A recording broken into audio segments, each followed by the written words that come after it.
Good morning, students of class 12. This is my first video, so as most of you are not able to connect, so I'm just recording this chapter solutions, chapter 2.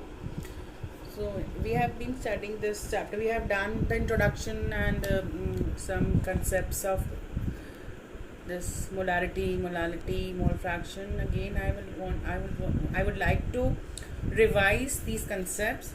So in chapter 2 solutions, as you know, in normal life we rarely come across pure substances. Most of these are mixtures, and their importance in life depends on their composition. For example, the properties of brass is quite different from bronze, which is quite different from bronze or German silver. So in this way, all the mixtures are, their properties are different.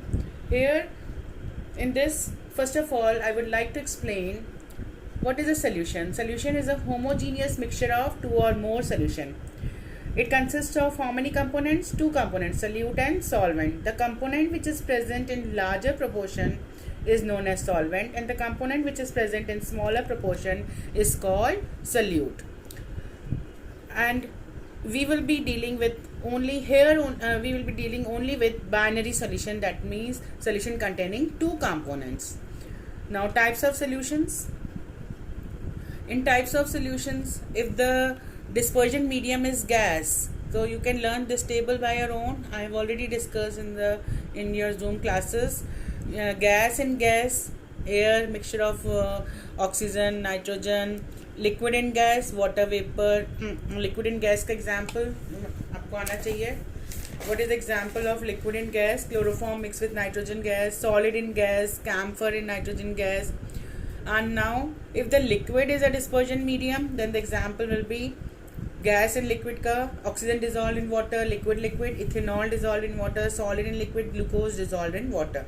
In solid solution, the solid will be the dispersion medium, solution of hydrogen and palladium, and amalgam of mercury with sodium. In solid, the solid salt will be formed. Copper, basically you can take any example of alloys.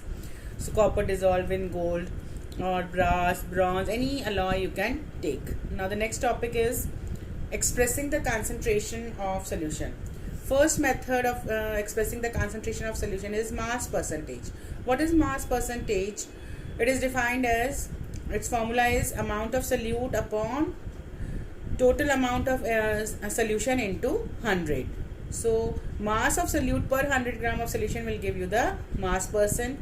If it is in mass, then it is symbolized by W by W.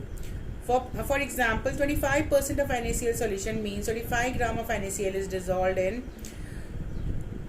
75 gram of water, resulting 100 gram of solution. Next is volume percentage. In this, both the components will be defined by volume. So percentage volume of a component is equal to volume of component upon total volume of solution into 100. 10% ethanol solution in water means 10 ml of ethanol is dissolved in 90 ml of water to give the fixed volume of 100 ml.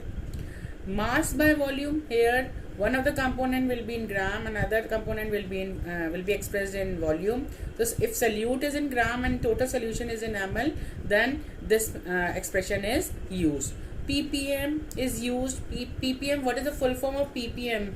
Full form of ppm is parts per million. When you want to calculate this amount in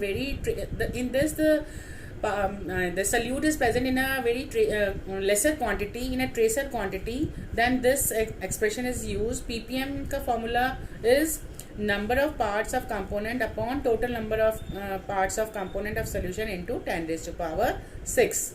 Its unit is ppm or microgram per liter. Here the example is, I can explain a different example. If 3 into 10 raised to minus 3 gram of chlorine is present in 1 liter of water, so how you will calculate the ppm of chlorine? 3 into 10 raised to power minus 3 upon 1000. 1 liter means 1000 milliliter into 10 raised to power 6. So answer will be 3 ppm. So 3 into 10 raised to power minus 3 is 0.003. The amount of solute is present in a very small amount, in 1000 gram of solution. So it can be at this time use this method of expressing the concentration. Now the next expression is mole fraction. Mole fraction is equal to number of moles of components upon total number of components. If Na and Nb are the number of moles of component A and B, then the mole fraction of A will be given by Na upon Na plus Nb, and Xb will be given by Nb upon Na plus Nb, and Xa plus Xb is always equal to 1, and if there are more than two components, the sum will be always equal to 1. Then this method molarity, which you are being doing from 11th class. Molarity, what do you mean by molarity? Molarity is defined as the number of moles of solute upon volume of solution in liters, or moles of solute dissolved in 1 liter of solution will give you the molarity. Its symbol is capital M. It is dependent on temperature. Why? Because it is depending on the volume, and the volume changes with temperature. And moles you can calculate by the formula given mass upon molar mass. Next is molality. Molality is number of moles of solute dissolved in 1 kg of solvent. So only molarity is dependent on temperature, since it involves volume. Molality does not depend on temperature. Molality, mole fraction, ppm are all independent of temperature. Only molality is preferred over molarity. Why? Because it is unaffected by temperature.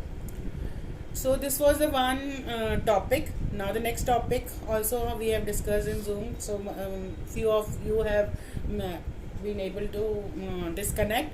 So I am repeating. Solution of solid and liquid. The amount of solute in grams present in 100 grams of solvent is in a saturated solution is known as solubility of the solute. Solubility of the solute in liquid solvent depends upon the following factors: nature of the solute and solvent. Here the principle involves like dissolves like. It means polar compounds are dissolved in polar solvents and non-polar compounds are dissolved in non-polar solvents. It means ionic compounds are soluble in water and covalent compounds are soluble in non-polar solvent like benzene, chloroform, ether. These are all non-polar solvents. They are more soluble in non-polar solvents. Effect of temperature. In case of endothermic process, the solubility increases, but in case of exothermic process, the solubility decreases with the increase in temperature according to the Le Chatelier's principle. Effect of pressure. Pressure does not have much effect on the solubility, because liquids and solids, they are incompressible or non-compressible. Now the next is solution of gas and liquid. The amount of gas dissolved in a liquid depends upon nature of the gas and the solvent. Polar gases like HCl, ammonia, they dissolve easily, and oxygen gas dissolve in a oxygen gas, as you know, dissolve only to a small extent in a water. Effect of temperature. Solubility of a gas in a liquid decreases with the rise in temperature, and that is why this question is very important. Aquatic life. Why aquatic life is more comfortable in cold water? Because solubility decreases with the increase in temperature. Because in cold water the dissolved oxygen is more in cold water than in hot water. Then effect of pressure. This effect of pressure was given by the relationship between pressure and the solubility, known as the scientist known as Henry, and he gave the law, Henry's law. So the relation between pressure and the solubility is guided by the Henry's law. According to him, the mass of a gas dissolved in a given volume of the liquid is at a constant temperature depends on the pressure. So mass is directly proportional to pressure at constant temperature. Here m is mole fraction. So there was a contemporary here, instead of mass, what is taken? Mole fraction of the gas, and P is the partial pressure of the gas. So his law was modified. According to the modern law, the Henry's law, the partial pressure of a gas in a vapor phase is directly proportional to the mole fraction of the gas. Means P is equal to Kh into X. What is Kh here? Kh is the Henry's constant. Greater the value of Kh, lesser will be the solubility, because Kh is equal to partial pressure upon mole fraction of the gas in the solution. Here the graph is drawn between partial pressure and mole fraction. This is a straight line comes, and by the slope you will get the value of KH. Now again there is a graph showing the relationship of two gases A and B in the same liquid, and we have to find which gas is more soluble. If we draw a graph between partial pressure and mole fraction, B will have less slope. अगर less slope है तो KH ज़्यादा होगा, KH ज़्यादा होगा तो solubility किसकी, अगर लेस स्लोप है तो किसकी mole fraction of B is more than mole fraction of A at the given pressure, so B will be more soluble because KH value is less. KH value is less for B and KH value is more for A. Since KH value is less for B, so B gas will be more soluble than A. Now, thus by this we can conclude that more the value of KH, lesser will be the solubility of gas. Now, application of Henry's law. In order to increase the solubility of CO2 gas in soft drinks and soda water bottles, they are sealed with high pressure. Although you have seen the cold drink bottle, when you open it, the CO2 gas comes out with a brisk effervescence. So, to increase the solubility of the CO2 gas, it is sealed under high pressure.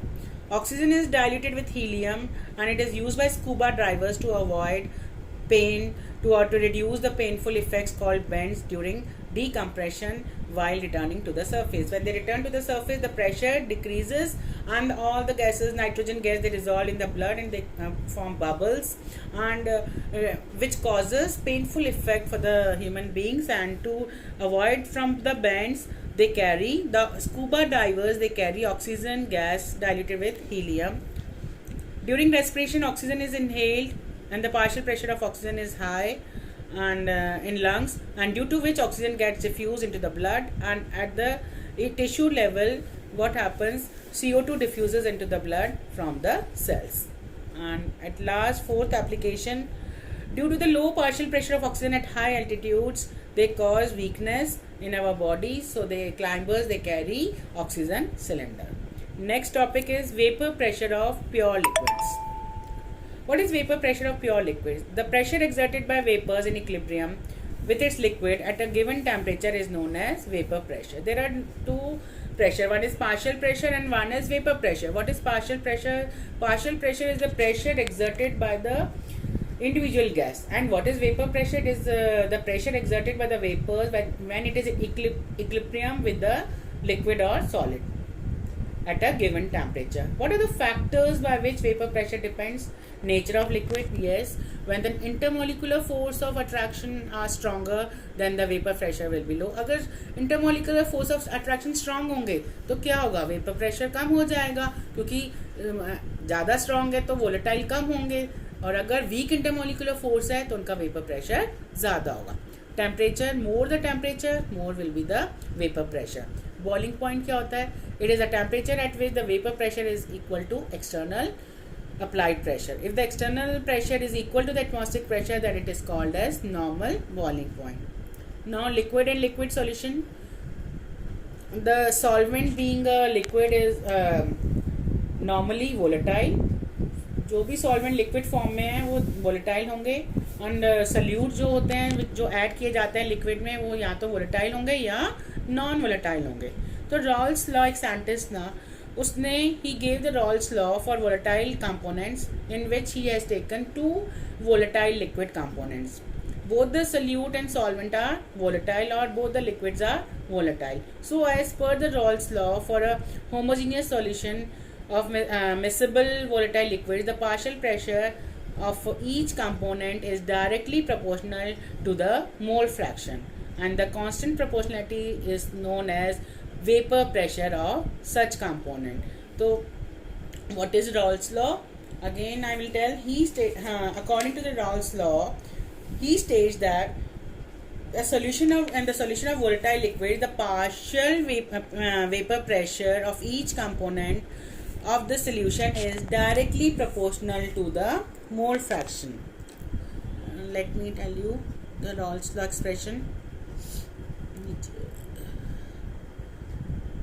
Now see, what is according to the Raoult's law, the partial pressure of each component is directly proportional to mole fraction. अगर हम मोल proportionality constant हटा देंगे तो कौन सा proportionality constant आएगा, P naught A. P naught A क्या है, vapour pressure of pure component. Partial pressure क्या होता है, partial pressure is the pressure exerted by the individual gas.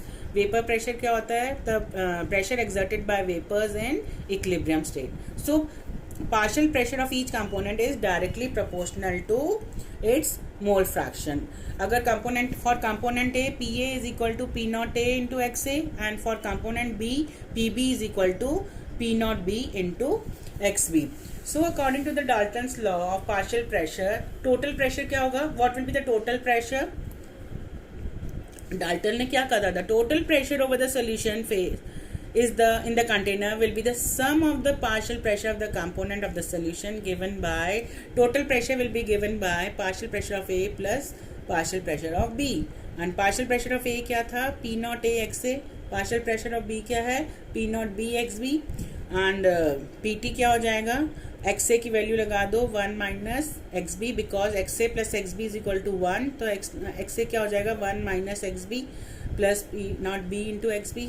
तो टोटल प्रेशर क्या हो जाएगा, P naught A into P naught A XB plus P naught B XB. तो total pressure आ गया P naught A plus XB into P naught B minus P naught A. So whenever the partial pressures are given and you want to calculate the total pressure, so you can calculate by using this formula. Mole fraction will also be, you can calculate the mole fraction, and partial pressure will be given for the two components, and you can calculate the total pressure. So after this I would like to explain the graph. The graph was drawn between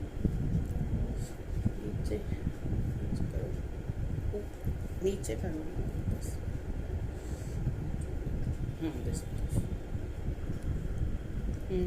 suppose this is a graphical representation of Raoult's law. I would like to explain. The graph was drawn between vapor pressure and mole fraction. So here what you have to take, you have to take a beaker, and in which you have to first take and you have to take two volatile components. दो liquid ऐसे लेने हैं जो volatile हो. आपने beaker लिया, beaker में आपने पहले ए कंपोनेंट ऐड किया, तो क्या होगा, पहले तो उसका मोल फ्रैक्शन क्या होगा, XA का 1 होगा, क्योंकि XB क्या है, 0 है. तो वेपर प्रेशर क्या हो जाएगा, बढ़ जाएगा ए कंपोनेंट का, धीरे धीरे कम होता जाएगा. जैसे आप B कंपोनेंट ऐड करोगे तो vapour pressure of A component will decrease and the vapour pressure of B component will increase. You see the, I will explain with the help of diagram. See, in a beaker, in the first case, we have taken A component. So the mole fraction of A component will be 1 and mole fraction of B component is 0, and the total pressure will be due to A component. फिर when you will add B component, तो XA will become 0.75, mole fraction of A component will become 0.75, mole fraction of B component will become 0.25. Then again further, as the time passes, XA will become 0.5 and XB will also become 0.5. Again XA will decrease 0.25 and XB will become 0.75, and at last when you will add all the second component, what will happen, the partial pressure will be due to the pressure of B component.